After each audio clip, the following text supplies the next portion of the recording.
याद रखते। ये फॉरेंसिक में ठीक है बॉस। नहीं यार, मैं सिखाऊंगा ना, सिखाऊंगा। कुछ नहीं हो सकता। अरे नहीं, मैं कोशिश करता हूँ ना यार। हो जाएगा, हो जाएगा। आज मैं ये प्रण ठानती हूँ कि मैं ये केस जब तक उस दुष्ट दुशासन के रक्त से नहीं रंगे जाएंगे, ये केस मैं हमेशा ऐसे खुले ही रखूंगी। वाह वाह, क्या बात है, क्या एक्टिंग करती हैं। हाँ, ये काम कीजिएगा, जब ये केश वाली लाइन बोली ना आपने, तो बालों को थोड़ा सा ऐसे करके झटक दीजिए, बहुत मस्त लगेंगे।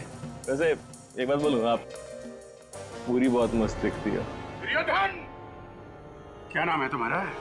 केतन।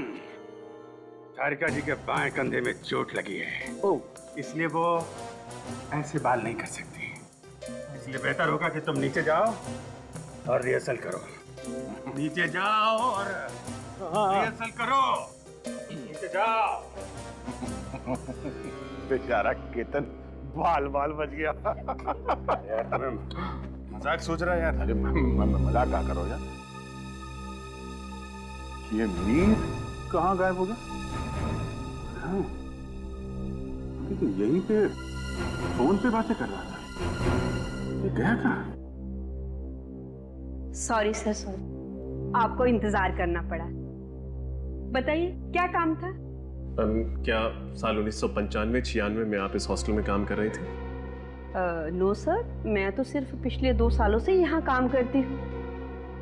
कोई और है इस हॉस्टल में जो उस समय से काम कर रहा हो? जी हाँ, पार्थ जी। सर वो 1995 से इस हॉस्टल के फैकल्टी मेंबर हैं। बुलाऊं उन्हें? प्लीज।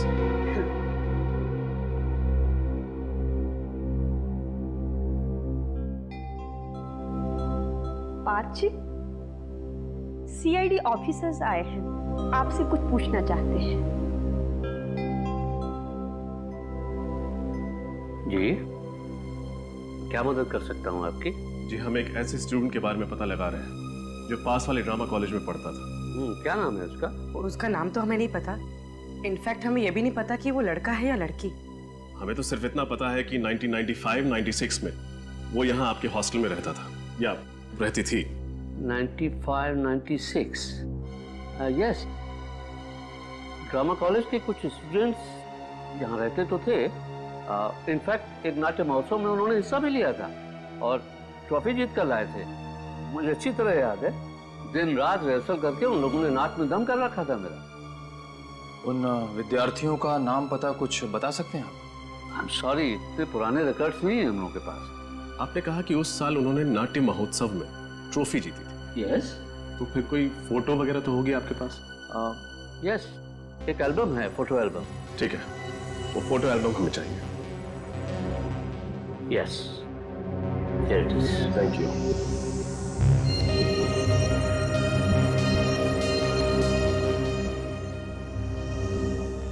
ओह, तो ये है।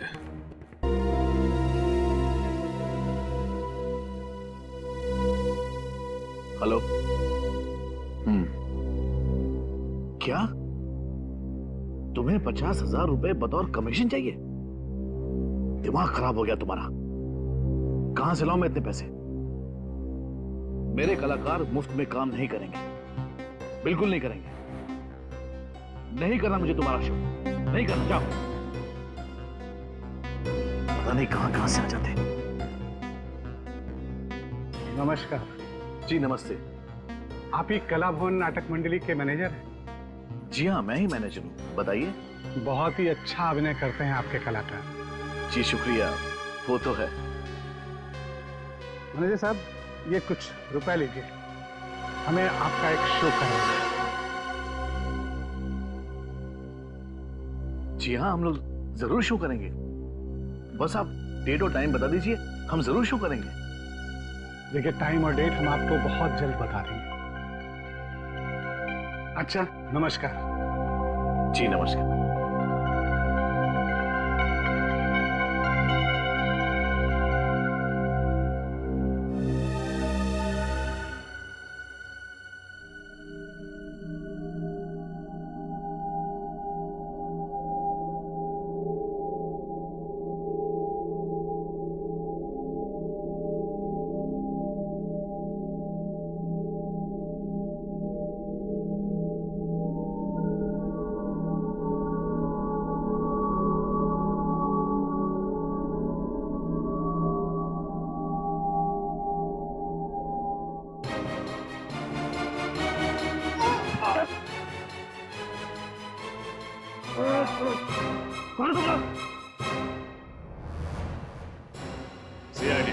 सीआईडी? पत्थर से झटका देकर लोगों को मारते हो ना तुम लोग, अब हमारा झटका देखना। हम पर भरोसा करने के लिए बहुत बहुत शुक्रिया। अगर आज आप लोग हिम्मत नहीं दिखाते तो हम लोग इन ठगों को कभी भी रंगे हाथों नहीं पकड़ सकते थे। अच्छा, तो तुम लोग की चाल थी हमें पकड़ने के लिए? हाँ, हमें पहले ही पता चल चुका था कि तुम लोग 1890 के नाट्य कलाकारों की एक कला का सहारा लेकर ये घिनौना काम करते हो, लोगों को लूटते हो, उनका खून करते हो। तो बताओ, कहाँ है तुम्हारे बाकी के साथी और कौन है तुम्हारा बॉस जिसे इतिहास दोहराने का बहुत बड़ा शौक है? हमें नहीं पता आप किसकी बात कर रहे हैं। मीर और पिता की तुम्हारे साथी है ना? बोल। हाँ, मीर और पिता की दोनों साथ में ही हैं, मगर क्या?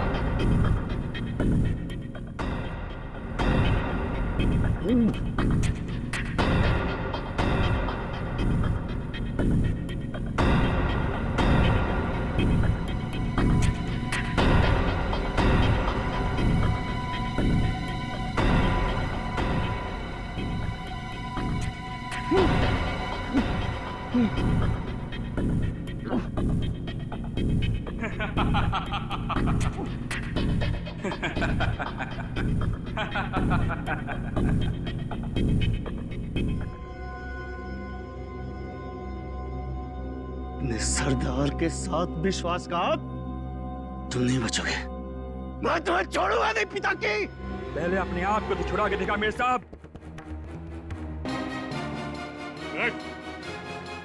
मीर साहब के वर्तमान की चिंता छोड़ और अपने भविष्य की चिंता कर तू, जो जेल की सलाखों के पीछे कटने वाला है। जा।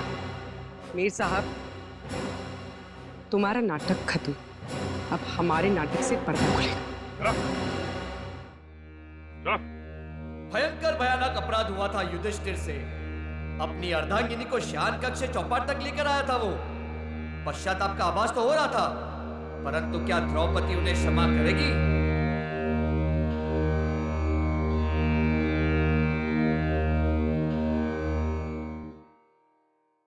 मैं आपकी अर्धांगिनी हूँ, जीवन संगिनी हूँ, कोई वस्तु नहीं जिसे आप दांव पे लगा दे।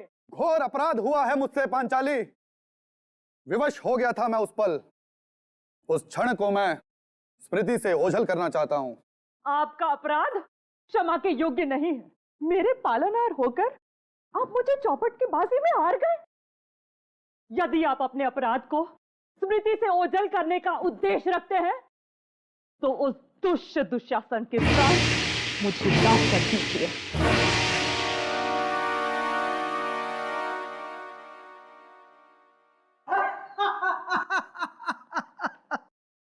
ओ द्रौपदी, जिसका स्वयं कोई सम्मान नहीं, वो क्या किसी के प्राण निकाल पाएंगे? तुम्हारे पांचों प्राणनाथ ने तुम्हें अनाथ बना दिया है। यदि मांगना ही है तो मुझसे मांगो। इन कायरों से मांगोगी तो केवल दरिद्रता एवं अपमान ही पाओगी। दुशासन, इस भ्रम में मत रहना। यदि चौपड़ में हमारी हार हुई है तो हमारा बाहुबल निर्बल हो गया है। तुम्हारी कटु वाणी जिस मुख से निकली है, उस मुख का मुखारबिंद मैं नष्ट कर दूंगा दुशासन। मैं पांचली आज ये प्रण लेती हूँ कि जब तक ये दुष्ट दुशासन के रक्त से अपने केश ना रंग दूं, मैं अपने केश हमेशा खुले ही रखूंगी। मैं तुमसे वादा करता हूं पांचाली, इस दुशासन की छाती चीर कर इसका लहू निकाल लूंगा मैं। ये सब क्या अनर्थ हो रहा है? इस दुर्भाग्यवश परिस्थिति की उपज मेरे ही कारण हुई है। सत्य वचन भ्राता युधिष्ठिर, सत्य वचन। असली अपराधी आप हो, इसलिए केवल दंड आपको ही प्राप्त होना चाहिए। डायलॉग भूल गया क्या? ना अर्जुन ना, मैं नहीं, हम सब द्रौपदी के अपराधी हैं। हम सब ने मिलकर उसे चौपड़ के दांव पर हारा है। हम आपके आज्ञाकारी हैं, आपकी आज्ञा का पालन करते हैं बड़े भैया। हाँ, असली अपराधी तो आप ही हैं। ये अपराध की उपज आप ही के दिमाग में आई थी। ये दोनों अर्जुन और भीम मेरे नाटक की वाट लगा देंगे। नितिन, नितिन, इससे पहले कि पब्लिक हमारे ऊपर अंडे और टमाटर फेंके, तुम एक काम करो, द्रौपदी को यहां पर ले आओ और युद्ध का ऐलान कर दो। रुक जाओ पांडवों, तुम में से असल अपराधी कौन है इसका निर्णय तुम लोग बाद में कर लेना, परंतु अभी मैं द्रौपदी को अपने साथ लेके जा रहा हूं। तत्पश्चात नहीं, निर्णय अभी ही होगा। द्रौपदी, ये अर्जुन तुम्हारा और अपमान नहीं होने देगा। भ्राता भीम, दुशासन को समझा दो। जो आ गया भ्राता,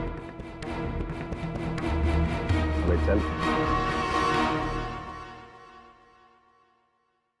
ये तुम क्या कर रहे हो भीम? इस सारे नाटक के नुकसान की भरपाई मैं तुमसे वसूल करूंगा।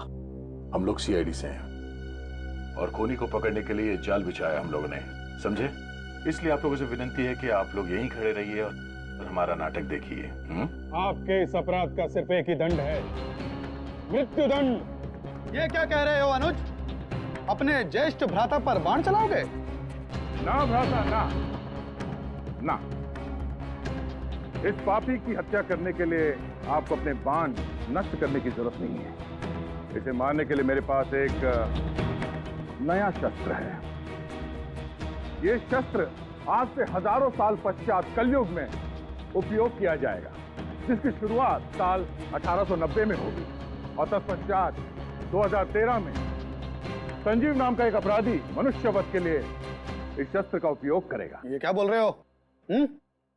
मैं निर्दोष हूं, मैंने कोई खून नहीं किया। झूठ मत बोलिए भ्राता श्री, हमारे पास केवल साक्ष्य ही नहीं, साक्षी भी हैं। मतलब सबूत ही नहीं, गवाह भी हैं। गवाह पेश किए जाएं।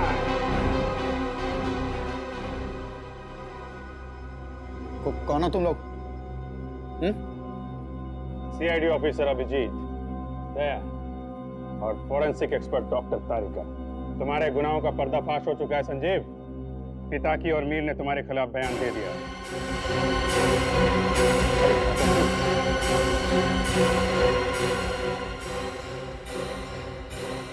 रणभूमि छोड़ के कहां भाग रहे हो ज्येष्ठ भ्राता?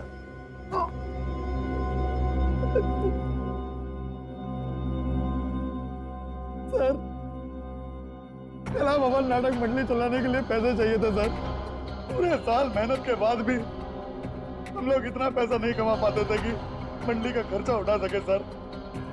जब कला भवन के ठगों का इतिहास पता चला तो मैंने पिताकी, रुहान, मीर और नीना के साथ मिलकर सर लूटपाट और खून का सिलसिला शुरू किया सर। मेहनत से कमाई नहीं कर पाए तो गैर कानूनी काम शुरू कर दिया, ईमानदारी की दुकान बंद कर दी और बेईमानी शुरू। संजीव, तुम कलाकार तो सचमुच बहुत अच्छे हो, लेकिन तुमने अपनी कला का उपयोग गलत कामों में किया। युधिष्ठिर तो धर्मराज थे, लेकिन तुमने अधर्म का रास्ता अपनाया, इसलिए तुम तीनों को फांसी होगी, सिर्फ फांसी। अरे अभी तक नहीं उठे? अरे इस वक्त तो रसोई घर में भी इतनी चहल पहल होती है। और छोटी बीबी जी और बड़ी बीबी जी कहाँ है सब लोग? बीबी जी, साहेब, बीबी जी। लगता है रात के कार्यक्रम की वजह से ज्यादा थकान हो गई, इसीलिए नहीं उठ पाए। चलो चंपा रानी, तुम्हें उठाना पड़ेगा जाकर, भले ही फिर डांट पड़ जाए। बीबी जी, साहेब, बीबी जी उठिए, 9 बज गए। बीबी जी, बीबी जी।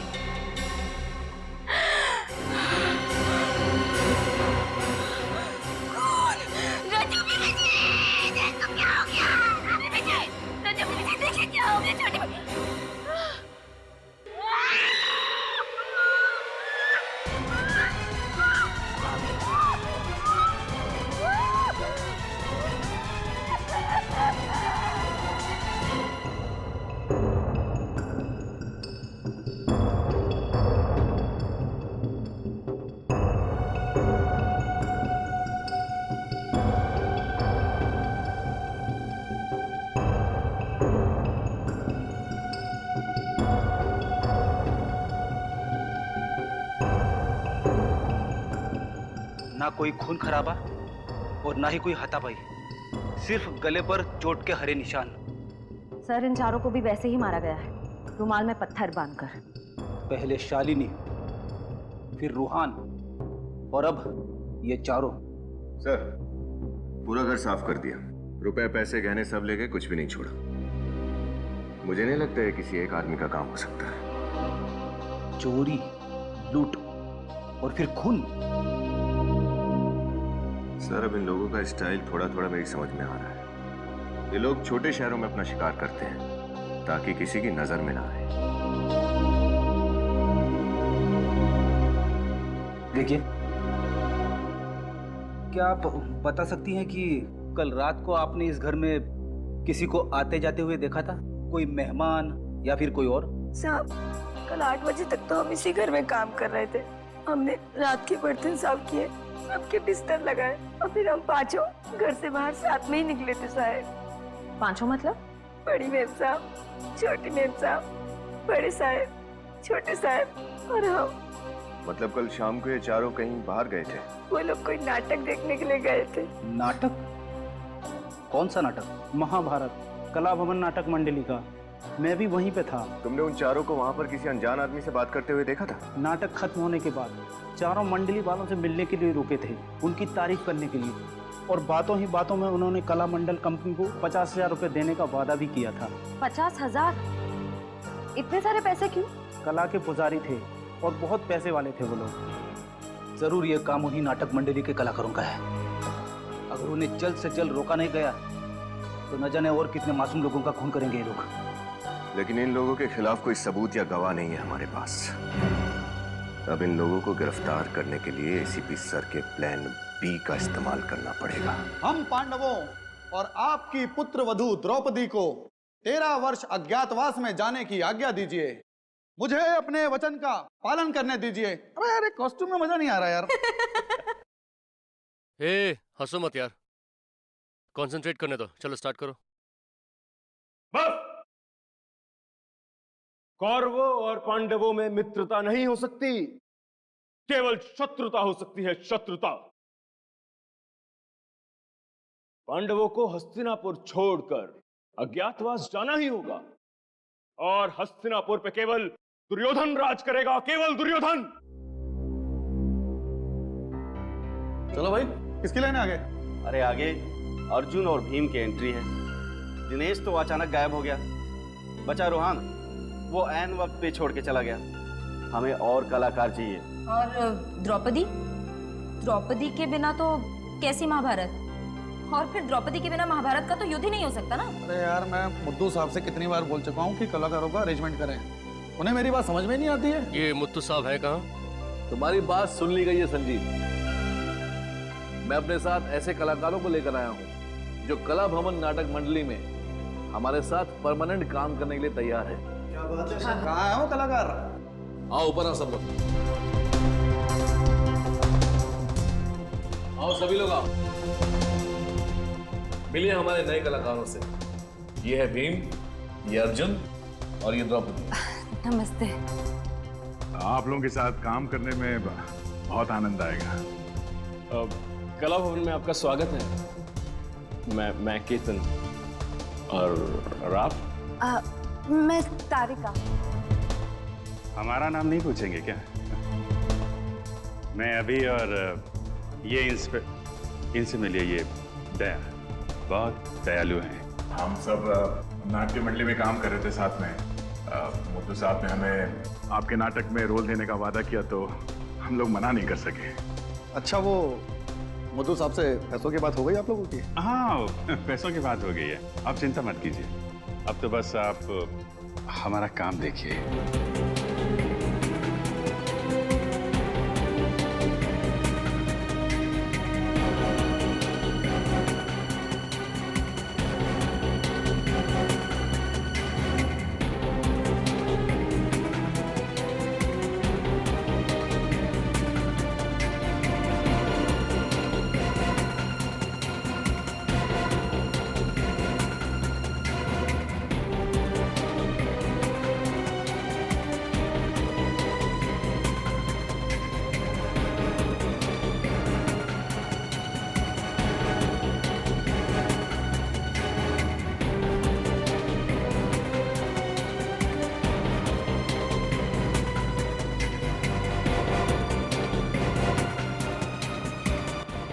सर कुछ भी नहीं मिला, कुछ पता नहीं चला। सर इस तरफ तो नहीं है। चलो इस तरफ चल के देखते हैं।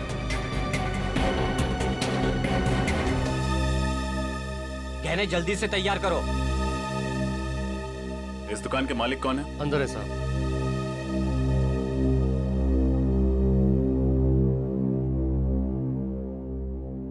कहिए, मैडम के लिए अच्छा सा हार दिखाऊं? देखते ही खरीद लोगे आप।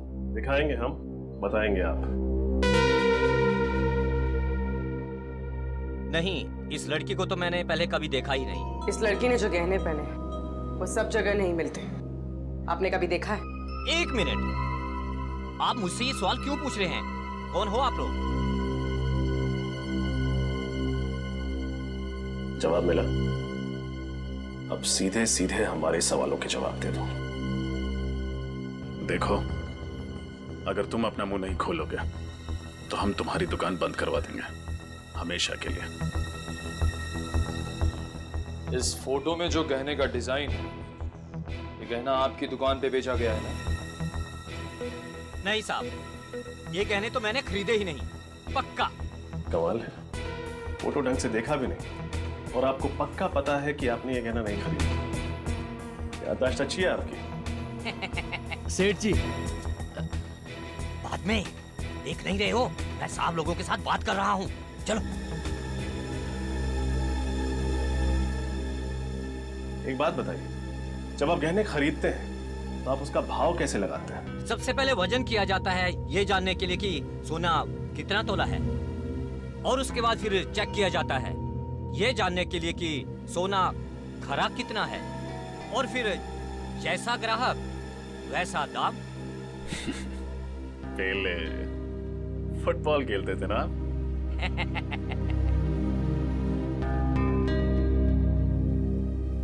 आपकी याददाश्त काफी अच्छी है, लेकिन हमारी नजर कमजोर नहीं। इस फोटो में जो डिजाइन है, ये बाली हूबहू वैसी है।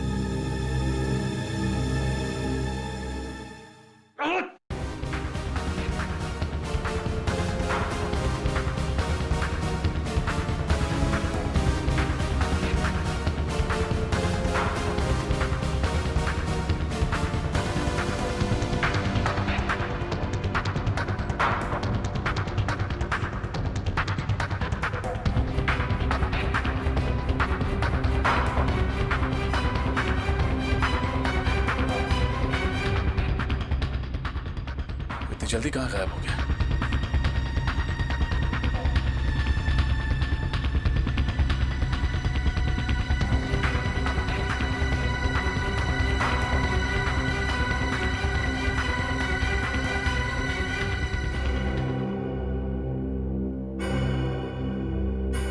ये तो मर गया।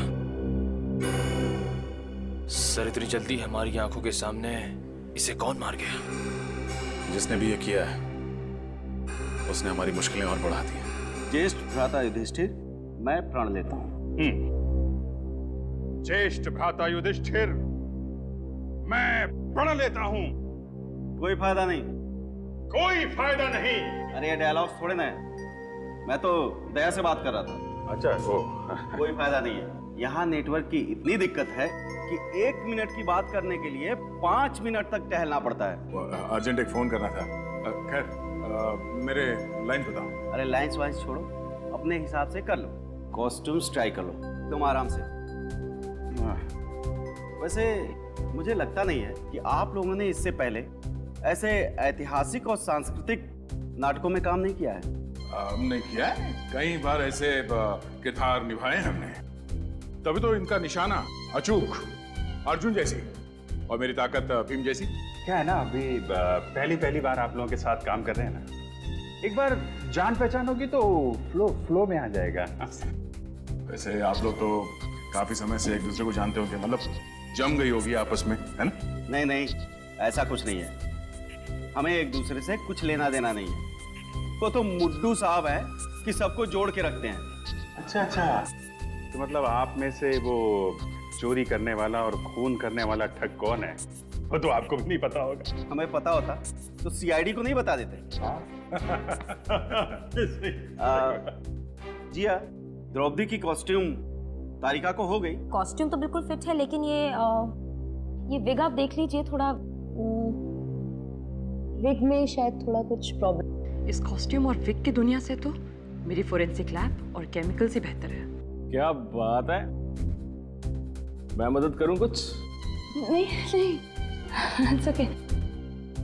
अरे वाह भाई साहब वाह, आप तो सर्वगुण संपन्न मालूम पड़ते हैं। औरतों के बाल बनाना भी जानते हैं आप? पहले लेडीज ब्यूटी पार्लर में काम करते थे क्या? जी नहीं, मैं एक कलाकार हूँ। कलाकार। हाँ भाई, सारी तैयारियां हो गई? हाँ जी। चलो चलकर स्टेज दिखाते हैं, साथ में ये ड्रेस और प्रॉपर्टी भी ले लो। जाकर देखते हैं स्टेज कितना बड़ा है छोटा है, बहुत जरूरी है। संजीव चल भाई। हाँ बिल्कुल, वरना कहीं शो के टाइम टेंशन ना हो जाए। उठा लो भाई, प्रॉपर्टी उठा लो। चलो चलो चलो। मैं यही रुकती हूँ। हाँ? क्यों? वो एक्चुअली मेरे डायलॉग्स ठीक से याद नहीं हुए, तो सोचा थोड़ी प्रैक्टिस कर लूँ यहाँ बैठ के। वो शाम को शो है और कुछ गड़बड़ हो गया तो पूरा शो खराब हो जाएगा, है ना? हाँ हाँ, अच्छा कह रही हैं। आप याद करो, हम लोग चलते हैं। चलो भाई, सब लोग लेके चलते हैं।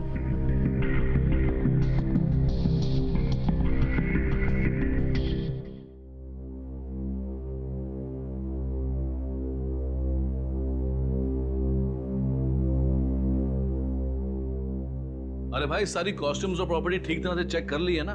ध्यान से, कोई भी चीज छूटने ना पाए। शो में किसी भी किस्म की गड़बड़ी नहीं होनी चाहिए, ठीक है ना?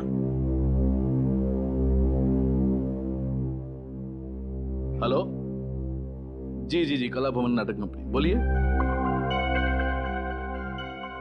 अभिजीत,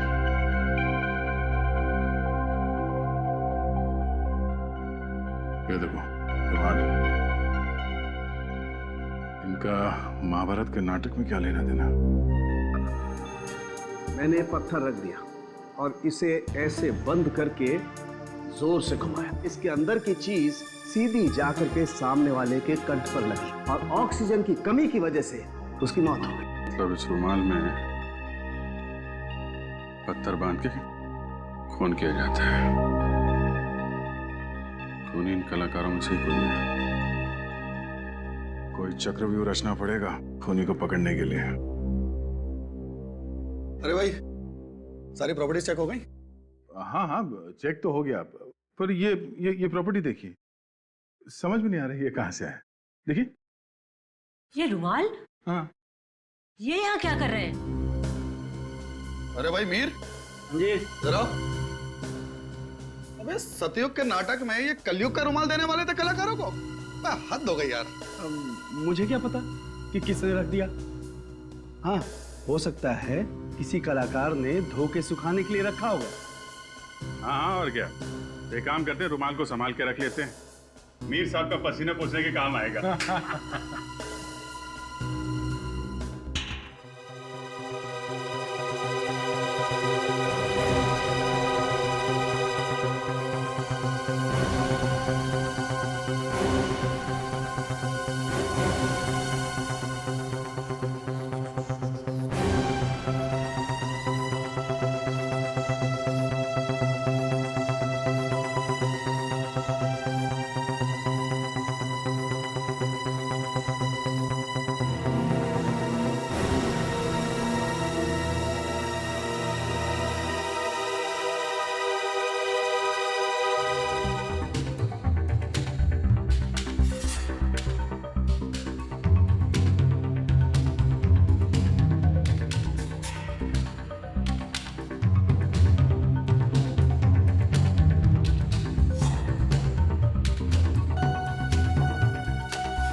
ये क्या है?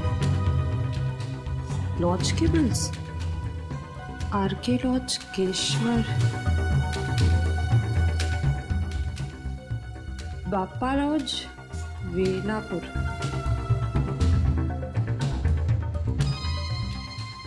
नीलम लॉज, सीरकपुर। सीरकपुर? लेकिन ये तो नीलम लॉज नहीं है। और ये बाकी दोनों शहरों में भी कला भवन नाटक मंडली वाले तो सरकारी लॉज में रुके थे। ये लॉज के बिल्स यहाँ क्या कर रहे हैं?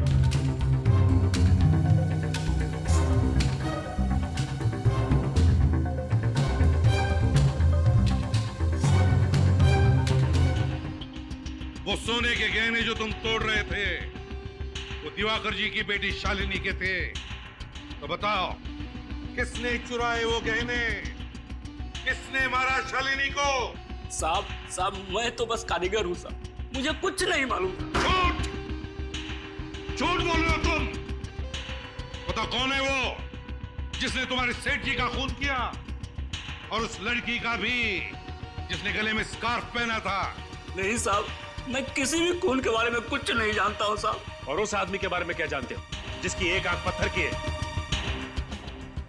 साहब हमेशा एक पत्थर की आंख वाला आदमी लूट का माल बेचने दुकान पे आया करता था, मगर इस बार वो लड़की आई थी गहने बेचने साहब। तो लड़की ने गहने बेचे या नहीं? हाँ साहब बेचे ना, सेठ जी से पैसे लेकर वो जल्दी में निकल गई, और थोड़ी देर बाद वो पत्थर की आंख वाला आदमी आया।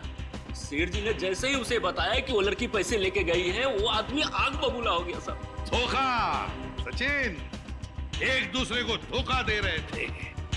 पहले रूहान ने अपने साथियों को धोखा दिया, और अब उस लड़की ने रूहान को। वो लड़की जब मुंबई आती थी तो कहाँ रुकती थी, तुम्हें पता है? वो तो नहीं पता, हाँ लेकिन वो जब भी सेठ जी की दुकान पे आती थी तो ऑटो वाले को 15 रुपए देती थी। छुट्टा तो उसके पास कभी होता ही नहीं था, हमेशा मुझसे ही लेकर देती थी। 15 रुपए? ऑटो रिक्शा का भाड़ा 15 रुपए होता था? इसका मतलब है ये लड़की जरूर कहीं वहीं आसपास किसी लॉज में रहती थी इस दुकान से। सचिन पता लगा। क्या मतलब है इस बात का, मुझे बताओ कि तुम लोगों को पैसे नहीं मिलेंगे तो तुम शो नहीं करोगे? मैं सिर्फ पैसों के लिए काम कर रही हूँ, कोई समाज सेवा नहीं कर रही हूँ। सबको पैसे मिल जाएंगे, तुम्हें भी पैसे मिल जाएंगे। लेकिन मुथु साहब आप पैसे लाएंगे कहाँ से? उसकी कोशिश मैं कर रहा हूँ। संजीव समझाओ इनको, मैं इन सबको। देखो मुझे इनके बैग में से लॉज के बिल्स मिले, ये देखो। इसका मतलब कोई है जो कला भवन नाटक मंडली का पीछा कर रहा है। जिस शहर में ये मंडली गई उसी शहर में उसी तारीख को ये अनजान लोग लॉजेस में जाके ठहरे थे। लेकिन ये बिल्स यहाँ पे आए कैसे? लॉज में जाके पता करना पड़ेगा कौन है ये लोग और इनका मकसद क्या है। एक मिनट। Hello hello. तो होंगे कहीं का। मुझसे बोला यहाँ पे नेटवर्क नहीं मिलता, खुद फोन पे बात कर रहा। देखो दया कौन सा नेटवर्क है इसका।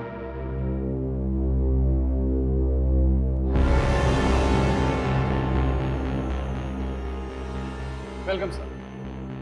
सर हमारे यहाँ कम से कम और ज्यादा से ज्यादा रेट का हर तरह का रूम मिलेगा, और वो भी फुल फैसिलिटी के साथ। तो बोलिए कैसा कमरा चाहिए आपको? रूम नहीं चाहिए, रूम में जो रहा था उसके बारे में जानकारी चाहिए। जानकारी? क्यों? सीआईडी?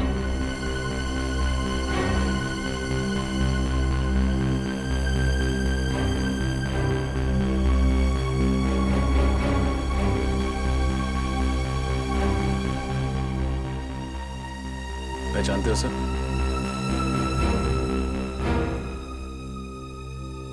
नहीं साहब, मैंने इसको कभी नहीं देखा। सर बेलापुर से जो कागज के टुकड़ों के सैंपल हमें भेजे गए थे उस पे भी ऐसी डिजाइन थी। और सर गहनों की लूटपाट के बाद उस लड़की ने बेलापुर से ही बस पकड़ी थी मुंबई आने के लिए।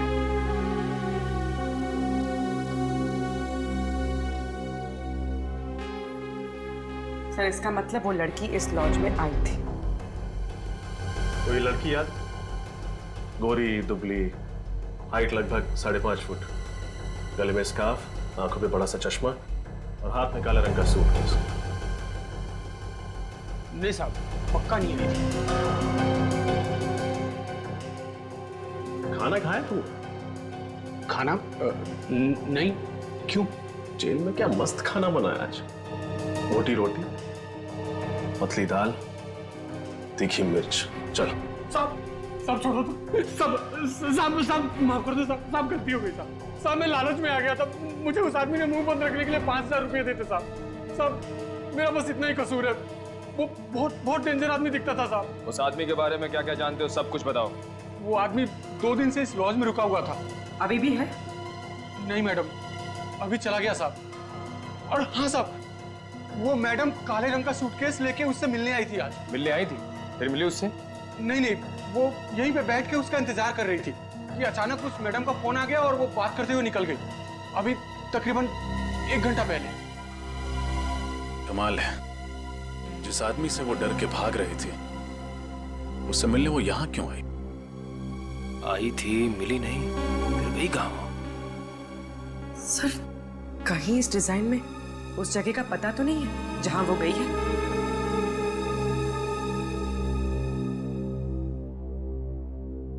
SVR रोड पूरा चौक। SVR रोड पूरा चौक। सर नचकेत जी और जीवराम जी ने जिस नाट्य संग्रहालय के बारे में बताया था वो भी SVR रोड पूरा चौक में है। कि वो संग्रहालय तो कई साल पहले बंद हो चुका है। सर पर वो तो सालों पहले बंद हो चुका है। क्या?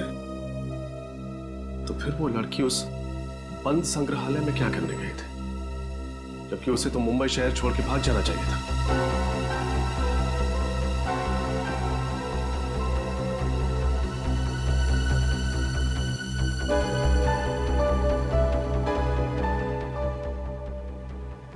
बोलो। मीर साहब इस तरह काम बिगड़ जाएगा। हमने काफी अरसों से आपके साथ काम किया है। ये कौन लोग हैं? ये मीर सीरकपुर में अपने नाटक मंडली के अलावा किसी और को भी जानता है क्या? इन लोगों को कहीं देखा है।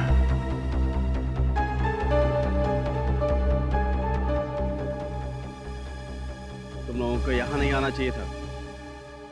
हमें हमारा हिस्सा चाहिए। हिस्सा मिल जाएगा, पहले ये काम कर दो उसके बाद चलो जाओ यहाँ से।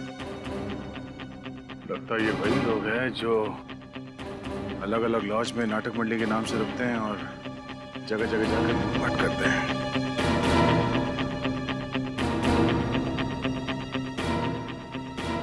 सर मैं कुछ फोटो भेज रहा हूँ सर। लगता है ये वही लोग हैं जो उस नाटक मंडली में जुड़े हुए हैं।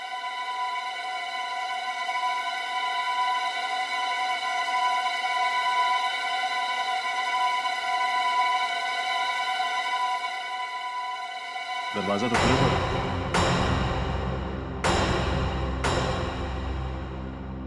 अगर ये जगह काफी दिनों से बंद पड़ी है तो यहाँ पे आत्मा वगैरह। फ्राइडे, क्या डर पाल रखा है तुमने आत्मा?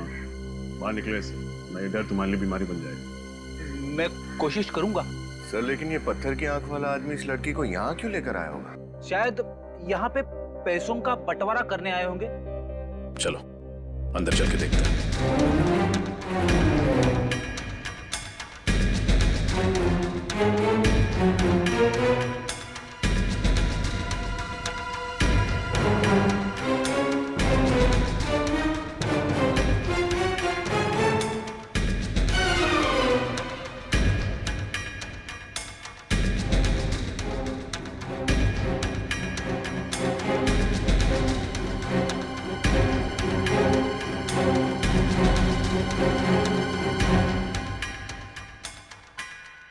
सर ऐसा लग रहा है यहाँ अभी भी कुछ जलाया गया है। ठहर जाओ, देखो कौन है, ध्यान से।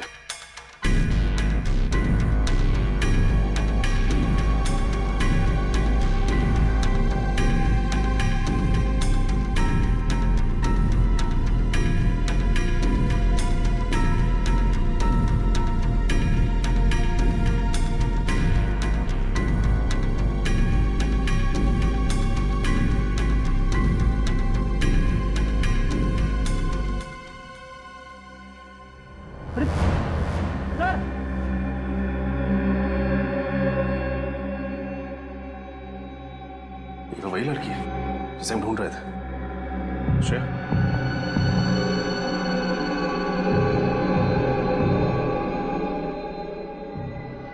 सर सांसें चल रही हैं।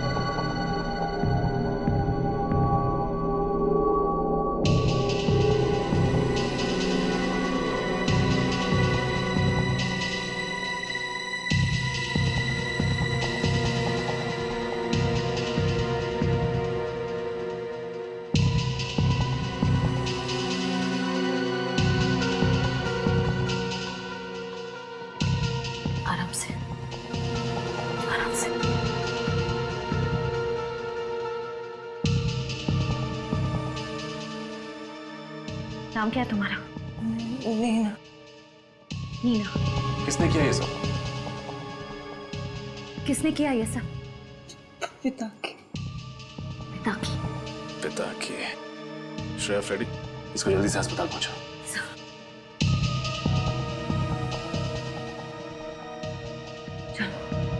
समझ गए।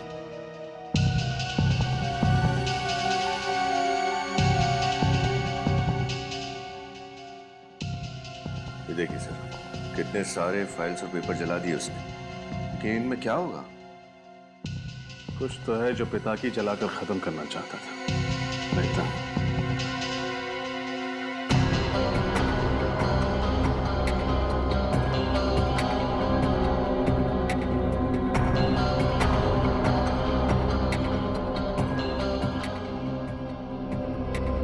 सर, ये देखिए, ये कलानगर नाटक मंडली के इतिहास की पत्रिका का रिकॉर्ड है। सर, इस रजिस्टर के हिसाब से आखिरी बार 1995 में इसी ग्रुप का कोई सदस्य पत्रिका को लेकर गया था। इसका ये नाम और साइन चल गया है, लेकिन एड्रेस पूरी तरह नहीं चला। चिलकुर नगर 21, चिलकुर नगर 21 क्या हो सकता है? सर, कहीं ये किसी जगह का कोई रूम नंबर तो नहीं? Room number 21, room number, 1 minute. Chilkur Nagar में एक हॉस्टल है ना, डीए हॉस्टल। हो सकता है उस हॉस्टल के रूम नंबर 21 से कोई शख्स आया। हो सकता है सर, क्योंकि डीए हॉस्टल से करीब 10 मिनट की दूरी पर एक पुराना ड्रामा कॉलेज है और वहाँ के स्टूडेंट्स इसी हॉस्टल में रुकते हैं। एक काम करते हैं, डीए हॉस्टल चलते हैं, देखते हैं कि कौन है जो कला भवन के ठगों की तरह लूटमार और खून कर रहा है। ये मीर बाहर जाकर इन लोगों से मिला था, शायद यही है वो ठग लुटेरे।